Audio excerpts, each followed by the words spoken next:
Hello, everybody, and welcome. My name is Jennie Lewis, and I lead the strategic services team for Airship in North America. I'm thrilled to be joined today by Matt Hudson and Katie Kazukynas from Belk. Belk is an American department store chain founded in 1888 with 300 locations in 16 states, including my home state of North Carolina. They offer everything from apparel and shoes to home furnishings and wedding registry. Despite this year's economic downturn, Belk has tripled their sales and doubled their app's monthly active users. For our session today, we'll have two sections to learn more about these impressive results. First off, Matt will tell us about the tactics they used in the app and the customer experience design, and Katie will join us for Q&A. Please feel free to add your questions throughout the presentation via the chat feature. As a lifelong Belk customer, it is my pleasure to introduce Matt Hudson. Matt is the mobile delivery manager at Belk. His prior work includes Charles Schwab and the Sam's Club iPad app, and he runs a small platform for politicians called Vote Rocket. Matt has worn many hats, everything from technical expertise to marketing and sales. He's passionate about the product development and making customers' lives easier by decreasing friction and reaching customers in their preferred channel. Matt, welcome to the main stage. Thanks, Jenny. I'm excited to talk to you all today. I'm going to go ahead and share my screen here, and then we'll get started. Fantastic. So I'm excited to talk to you today about two parts of the Belk experience.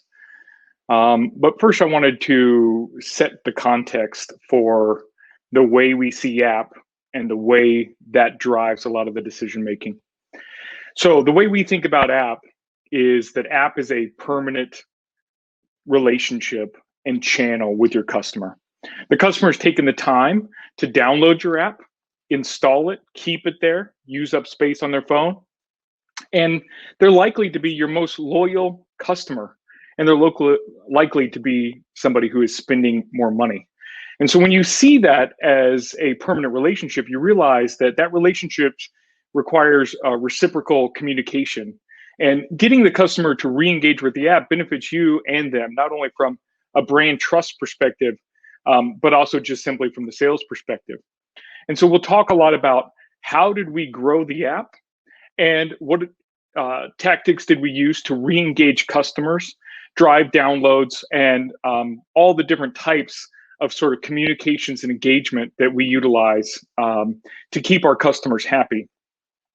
As Jenny mentioned, I have a serious passion for product development, and where that has come from has always been serving a purpose for, in particular, my children. And so the way I like to think about your app experience is that if I am a young parent and I'm sitting with my child crying on a glider, and I can't shop under that pressure, then my experience is not good enough.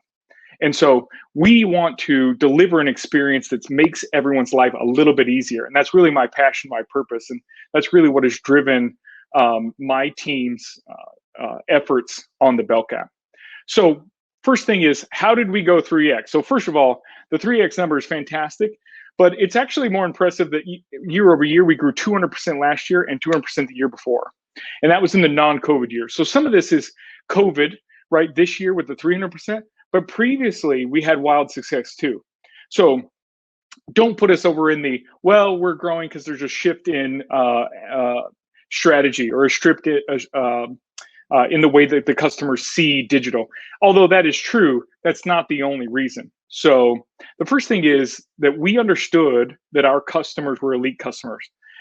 We have a loyalty level called elite, which is customers that spend a certain amount of money. What we saw was that of those customers were app customers. And in the beginning, when we first got started 2 or 3 years ago, when there was 100,000 monthly actives, that primarily these were their most engaged customers and they were spending more. And so once we focused on those customers and realized that we wanted to give them a great experience, we tied in our email, we tied in our store, push notifications, and we built a fully native checkout. Now, checkout is not necessarily a part of the re-engagement, but it's a key portion because it's how we grew our conversion. So once we put in a fully native checkout, it increased our conversion to where we got attention and we got champions to get us involved in the marketing pieces. And so once our leadership saw the advantage of a fully native checkout and a great app experience and the increase in conversion and average order value, we started driving the marketing. So the first thing that we did, or one of the first things we did, was we ran a campaign called App Attack. And I was very proud of this because our COO came down and said, we're going to do App Attack. And I was like, what is App Attack? It sounds incredible. I'm excited about it. But what App Attack is we incentivized our stores to drive downloads of the app.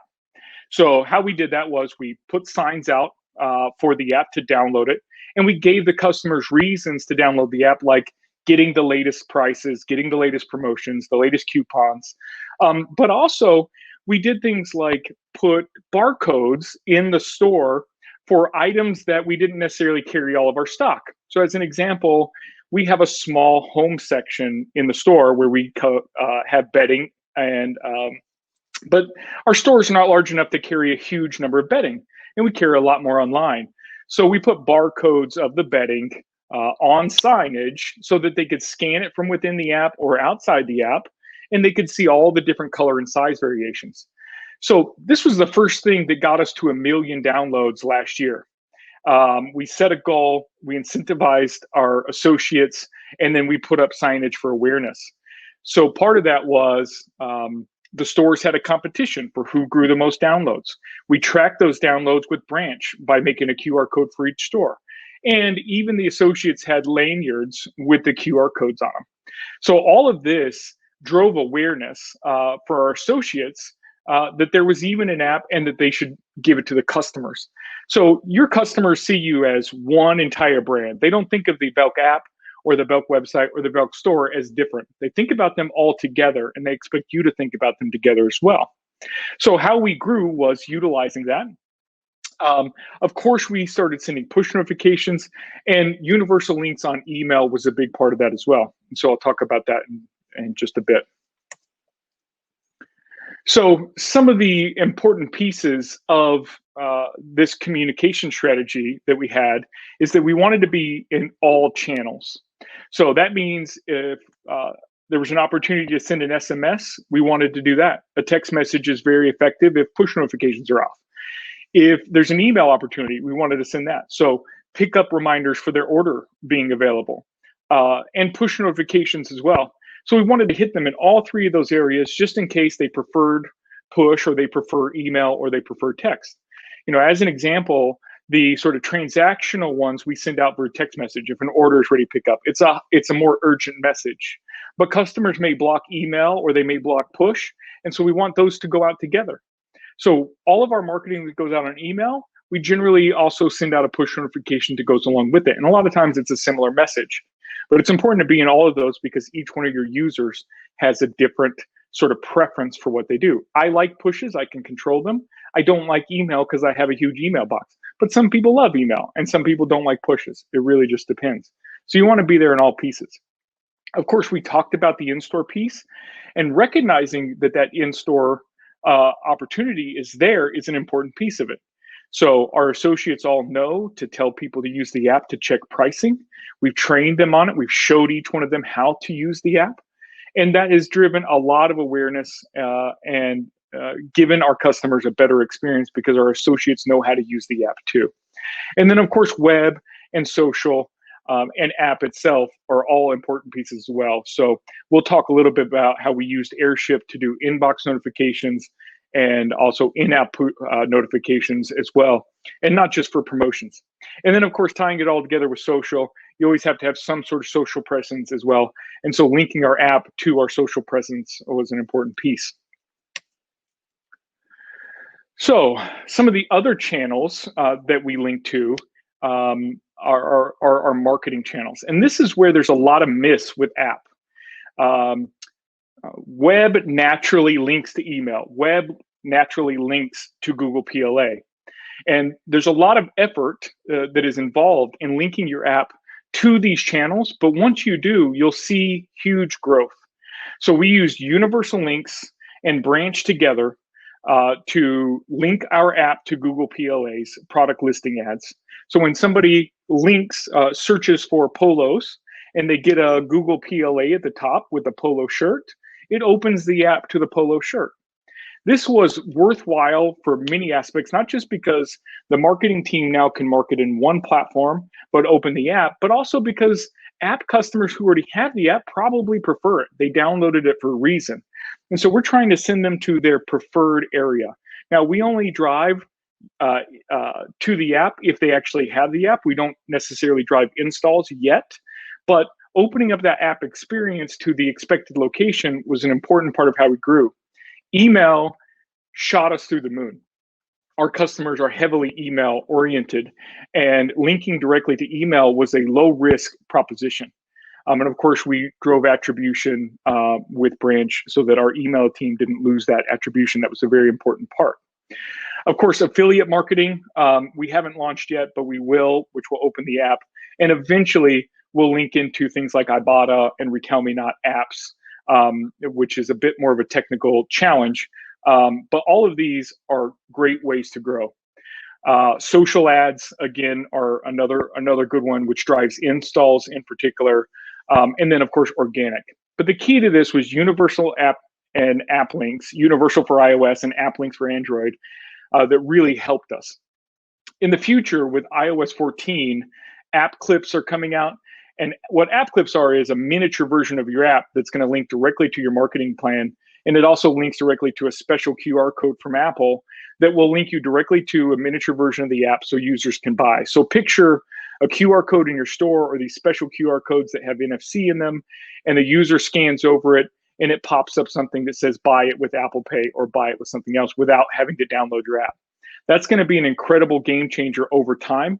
It's going to take a while. Right now, only some major brands like Panera have it, but eventually we will do it, and you're going to start to see it be ubiquitous, I believe, because Apple's a trendsetter in that fashion. But it also links your email marketing and your universal links to these miniature app clips as well, preventing your customers from having to go to the App Store to do your download. And so that's going to be a game changer, because once all of your marketing is naturally linked to your app is going to be something that customers want more and more. As an example, almost nobody uses mobile web, Facebook inside their phone because they don't want to log in. They don't want to deal with a lot of that stuff. And so as that becomes more ubiquitous for other retailers, it will drive app innovations as well. So one of the important pieces that we wanted to drive home to our customers is that our push notifications and our digital experience is not just promotions. We wanted to combine our in-person and our digital experiences together. And the best way to do that was with sort of these transactional messaging, like buy online, pick up in store, your order is ready, or there's a coupon available, or your reward points are available. Those messages really generate trust for our users. When they see that we're driving value for them, they're more willing to open up our promotional messages as well. So in combining these in-person and digital experiences by using buy online, pick up in store, we were able to drive engagement. So a customer realized that when their buy online, pick up in store order was ready, that using the app to drive to the store to see if it was available was a huge opportunity for them to get a better experience, and for us to give them a better and useful experience. So one of the cool things that we did was we used Urban Airship to actually tell the app that an associate was on their way out to pick up the order. So this gave the user a real-time experience that they could see live on the app when they were sitting in the parking lot. So we used a separate curbside pickup provider, but when they ordered something BOPUS, decided to curbside pick it up curbside, excuse me, they would open up the app from a push notification or from a text message. And as they drove to the store, as they get closer to the store, the associates could see how close they were. And then when they get to the parking lot, it says that they're here. And when they park in the parking spot, it says that they're waiting. And then once the associate marks the item as coming out, that they're about to deliver it, we would use Airship to say we're bringing it out. And then once the customer has it, we would mark it as delivered. and they would get another notification, and the screen would change, just like you're seeing here, that their order was picked up.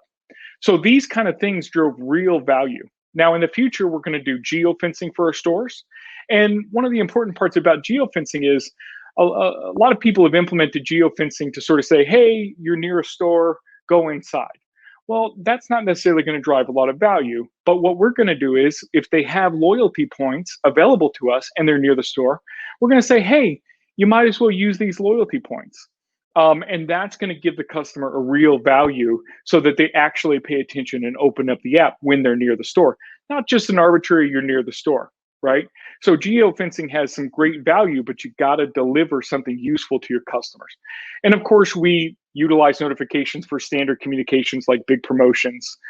And we're smart about it, right? We send it out in a certain amount of time, not every day, and prevent ourselves from getting blocked. And then, of course, we use it for standard alerts like their reward points are available and et cetera. In the future, we're going to do some things like cart abandonment. So we use a tool called Bluecore. So when somebody's inventory changes for items that they have in the bag, or if something relatively similar comes into stock, then we're going to send push notifications in the future. Right now, we're implementing the analytics piece of that, and so that we can actually have some real data to base it off of. One thing about the curbside pickup that's important is, obviously with COVID-19, that drove a huge amount of usage, and we sort of dropped everything we did and implemented curbside pickup. But I think it has provided an enormous amount of value in our communication for the customer, and our leaders have seen that value. And that's part of the reason why we're going to do geofencing for our stores. So one of the things that we want to do, I think we'll have it in the next couple months, is alerting our customers that they've got reward points when they're near the store. So currently, we send a generic message that is has a pretty good open rate for when a customer has loyalty points. Now, the trick to that is that it's currently pretty generic, but it works. We're going to personalize it, put their name and their number of reward points, and send it out when they qualify. But what we're also going to do is, when we're near the store, we're going to show them how many points they have. And when they tap on that, it's going to pull them into a screen that shows barcodes of the reward points so they can be scanned in the store. Again, not just an arbitrary push notification, but a push notification that ends in value that is actually useful. Most of our customers don't like entering our reward points. They're 16 digits, and they don't want to type. And so, as I mentioned before, we've linked emails and such to our coupons so that they automatically apply. And this is a way that we can allow customers to scan the reward points in the store instead of typing them in. So all of these things, if you notice, make the customer's life a little bit easier. As I mentioned, if you're busy teaching kindergarten, or you're busy with a young baby, or if you're just busy with life in general because you have a ton of projects going on, and as we all are, then anything that makes your life a little bit easier is going to be a positive. And so that's what we want to do as an app platform. So what does loyalty have to do with your app? So we talked about it at the beginning. If you consider that your app is a permanent relationship with your customer because they have you right there in your pocket and you're there with them all the time, you have to also understand that they are loyal to you. There's a certain cost to them to having that app on the phone. It's minimal, sure, but they have to put up with your push notifications. They've got a certain amount of room on their phone, which eventually is going to change. I'm excited about that. But you need to also commit and communicate so that you can reinforce that loyalty and do your part. So we mentioned it before. When customer has reward points available, we're going to send them a message. When they expire or when they're about to expire, we're warning the customer that they're about to expire. When their order is ready for pickup, we're telling them, and we're giving them the timing in a notification so that they can quickly see it. All of these are really important things that are valuable to the customer. And I think that develops trust and helps in the future when you want engagement and when you send out a promotional message. So our goal is always to engage them, to delight them, make their life a little bit easier, and remind them hey, come back to the app, come back to the app, bring them back and keep them as your customer. Your customer is going to be ever evolving. You need to ever evolve with them and make sure that you show that you understand what they need. So how can we make customers' life a little bit more easy? So one of the things that we wanted to do is use Inbox. We always love the concept of Inbox. It's sort of a logical place if a user has push notifications shut off. It's a place to see the promotion and to link the customer directly to the product when the push notification has went away. Nothing makes me more crazy than when I click on a push notification and it opens up, but then later I can't get to that push notification anymore. Of course, I want that push to go away because I have a ton of pushes on my screen, but I want to be able to get back to it. So we implemented Inbox, and we're very careful about using Inbox because we want it to be useful to our customer. I remember I had Redbox at one point, the Redbox app, and they sent me an Inbox message every couple days or every day. And I just spent a lot of time like trying to remove the messages. So you don't want to do that.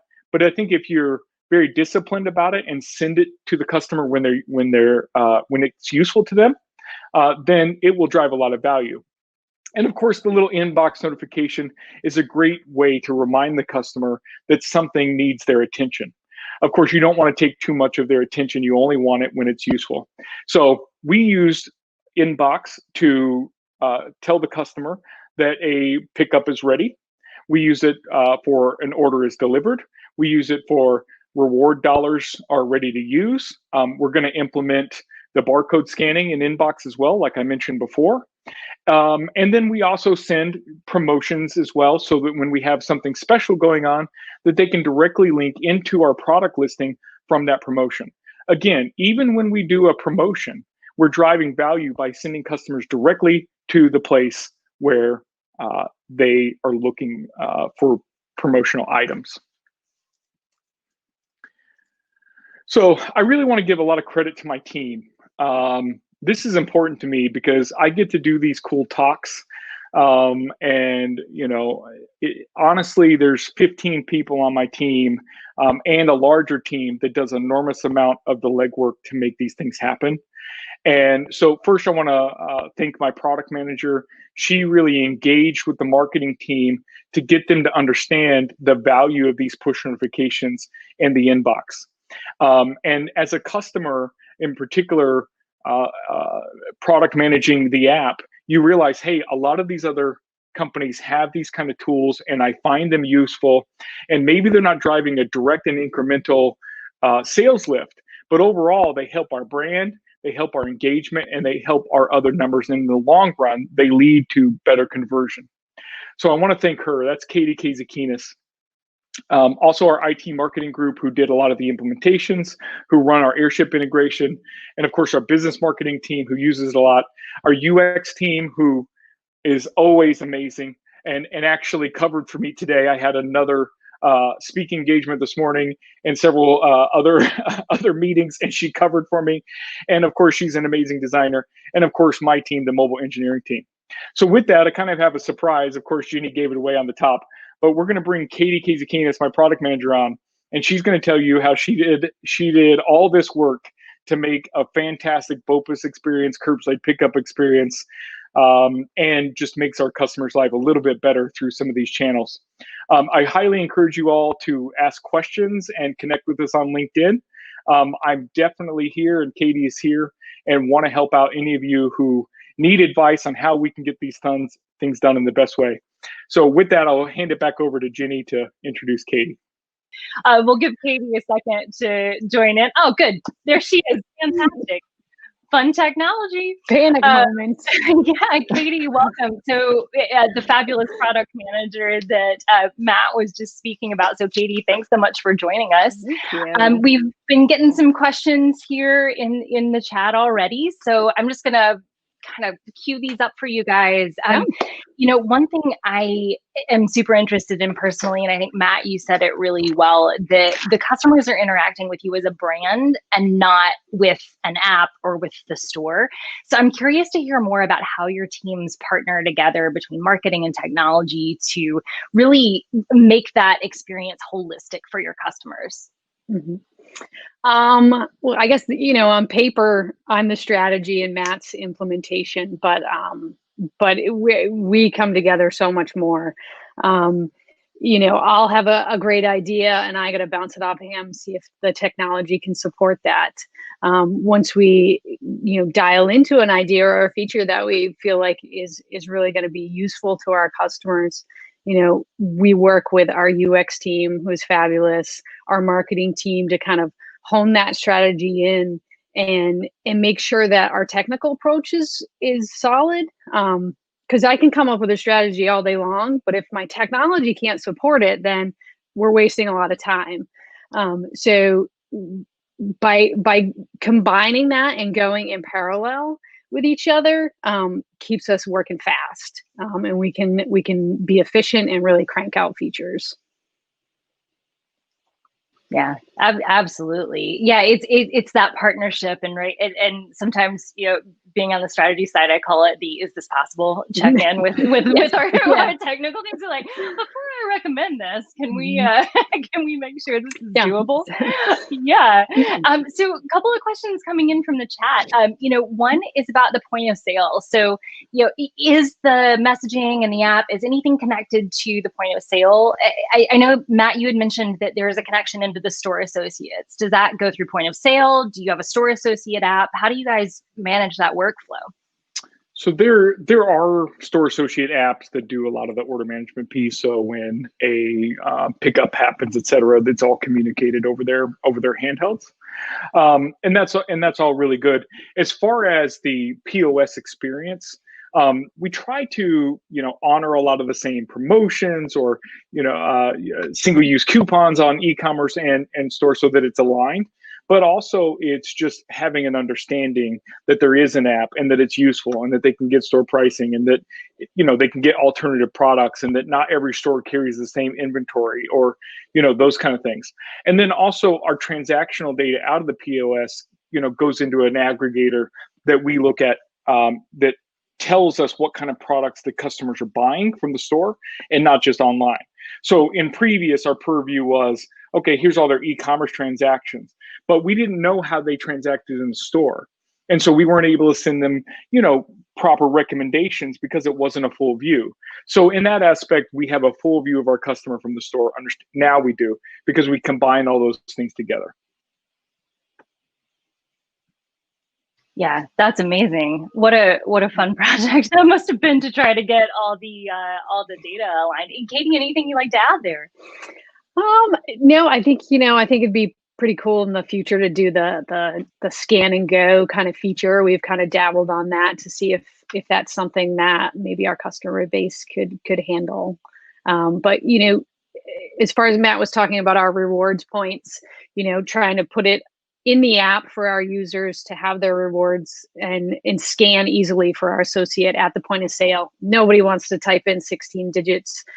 So I think that's another good point on how we partner, I guess, or, with the point of sale, just to make it easy for our customers. Some things we want to do is in-store pricing, some of these other more specific things. And we kind of hit the tips. We don't have a full in-store experience yet, but we do want to get to that point. But we feel like these tips are providing us a lot of value, especially because we have so many different aspects so far. Yeah, and I think it's interesting, all the changes that you've made to train the customer that the app is the place to go for the best information, right? So you're not asking them to dig through their Gmail to go figure out where that promotional code is that needs to get scanned at the register. It's in that inbox from Airship, right in the app, right in the middle there, where they can go and get it. And it's just boom, easy to go. Like it takes the friction away. So I think that because you're starting that, it's almost like a training process for the customers as they're coming into the store. A couple of questions related to getting started. How would you recommend, if folks are wanting to make these transitions to have more of this omni-channel experience, looking to partner together with their marketing and tech teams? How did you guys get started? Based on what you know now, what recommendations would you make to folks going forward? I think our first move was email, and I would recommend that again all over. you have a core group of users who are already your customers, and you're just trying to transition them into using the best experience that we feel like we can provide. So we started with email. Let's get everybody educated and, over from mobile web into the app. That was great. Universal links kind of comes after that. So once you get email, then you get everything else. Get all the other links that are out in the wild, all your marketing and search links and whatnot. So continuing to get that user to keep opening the app. Same with Airship. I would, we started with promotional messaging. Your push notifications. Hey, don't forget, it's this big beauty sale. And then now we're layering in your more transactional. Hey, your BOPUS order, your buy online, pick up in store order is now ready. So, layering that, keep getting the customer used to the app and knowing that that is the place that she can transact and she can do all her things in there. And then I guess finally Branch was big on keeping all that attribution for us. So, as we're funneling the customer into the app, keeping all that at analytics so we know what she's doing, where she's doing it, and who's transacting. Yeah, fantastic. I like the journey that you all have been on there. So speaking of your customer profile, what does the typical customer look like for you? And then have you seen any generational conversion into using the app, especially in the last several months? Yeah. So I think it took us a couple of years to get to our first million. And it took us 9 months to get to our second million. So we're growing like crazy. We're heavy female. We have over 75% female users. I think people think that the app is going to be just for, your younger generation, but we actually have more 65 plus users than our 18 to 24. So I think the lion's share of our users are 45 to 54 age range. It's the mom who is, trying to shop for her home and her family. And we're definitely heavy on our loyalty, our card holders. So those are our best customers. They keep coming back and we try to keep them happy. Jennie, I just want to dispel this myth about app and mobile. I badly do, because we had a thought process going in. I mean, we've been working on some form of mobile at Belk for 6 or 7 years, and our customer skews a little bit older anyway. And for years, I just heard this stereotype of, app is for millennials. Of course, millennials are 40 now, so we'll ignore that. But app is only for young customers or that kind of thing. And I'll tell you, I've always thought that wasn't true. But today, we went and looked just for this discussion about our specific demographics that Google provides.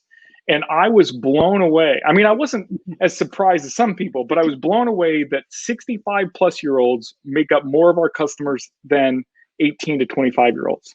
That is nuts. I mean, that is just, it just reminds me of my grandmother, who is very country and lives out in Arkansas. Once she got an Android phone, she's the first one to text me. So I just think we should stop this idea that somehow, older people are not using app. They are. It's just, it's 2020 and app is no longer new and they're finally using it. And so, yeah, it took them a little bit longer, but they're here and they're spending and they want a great experience too. And yes, they're not on Snapchat, but you know what? They are using the Belk app. Yeah. And hey, listen, I'm not on Snapchat either. I'm not quite cool enough for it, but I love that, right? Because you're wanting to make a great experience for everyone. And a lot of the things that you're doing, like what you're talking about with the scan and not having to type and, those things, that's ease of use for everybody. And, I think about conversations I have with my dad about store pickup, like going and doing all the lines, and you're dealing with a customer base who has really strong and valid opinions about how things should work procedurally, right? And I love that you're taking that into account with how you're building in processes. for sure. Some of the questions are coming in fast and furious here. I got caught up and need to need to reread here. Question about your loyalty program from Matt. Did you all build that program yourself, or did you go? Is it in-house build, something out of the box? We have a private label credit card, so that's basically our loyalty program. So we didn't have to worry about a lot of the, stars and such, but we are thinking about, how can we make it a bit easier to conceptualize that if, as a customer. But for the most part, it's through our credit card. Great.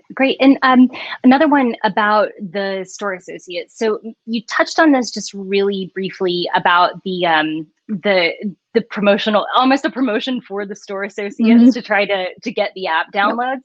I'd love to dig into that a little bit more, because I think it's something that's really unique to the Belk experience in a store. And for anyone who's not been in there, there's a very personal touch of interaction with the store associate. It's not like a lot of places where you say, "Oh, where is this?" and somebody just kind of points you to an aisle, and you have to weave around yourself, right? A Belk store associate is going to tell you about it, walk you to that spot. So how did you, get them trained? What was the adoption like with your folks in the store? We did some decks and some calls just to educate all the associates on the app and the features and the great things that it does. And then, they have a competition. So by the region, to get the most app downloads, and they are jazzed about it. It's crazy. So, we are getting like 40% of our downloads are coming in from the stores right now, because they are just pushing it. If you walk into a store, there is a download the app sign in front of you, no matter where you go. So leadership has really bought into it, and it just trickles down. The associates are excited about it. If the customer, they ask everybody to download the app, or if you have the app at the POS, and if you don't, they will walk you through how to download, what its great features are. They give you that handheld, concierge service that we pride ourselves at for Belk. The interesting thing about this is that when you think about your app strategy from the digital side, your ranking is based upon download acceleration. So your number of downloads per day determines, actually it's even on an hourly basis in the iOS App Store. And so when you get a lot of downloads in a day by these store associates, it actually drives your ranking, which means you show up higher in the ranking. So there's a lot of positive side effects of that as well. So not only did our associates go from not knowing we had an app to fully understanding the app, but it also drives our digital as well, because it helps our ranking and other things. So.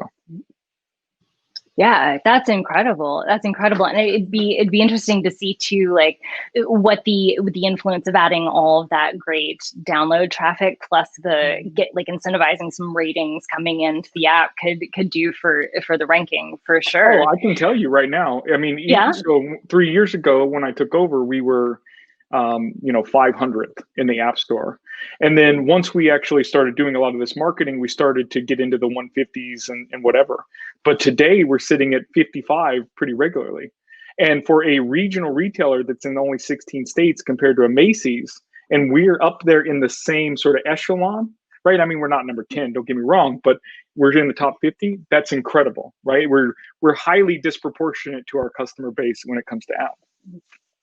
Well, that's incredible, right? That speaks to, though, you're creating this entire brand experience with the customers, and that's showing up in things like the App Store rating for certain. So we a couple more minutes left, so I want to just grab a few more questions from you guys. Are you seeing any differences between engagement rates on promotional and loyalty messaging? So is there a differential with that? I know your loyalty customers are the most engaged, but what about engagement rates with messaging? So when we talk about just our regular promotional messaging versus like our reward points messaging, those two different ones, it blows them out of the water. So regular promotional messaging, we're about a 2% open rate, like a 15 to 30 influenced open rate. But our loyalty points is direct 5%, jumps up significantly. So people just love your rewards points. We're giving them free money. So it's, why wouldn't they love that? And, so it blows it out of the water. And again, helping the customer just use those points and remember they have them, remember where they can find them, make it super easy for them, and they'll keep shopping. The indirect rate, I think, is 50% for, I'm sorry, you called it influence rate. I think is an even better term. 50% open rate on those. That's incredible.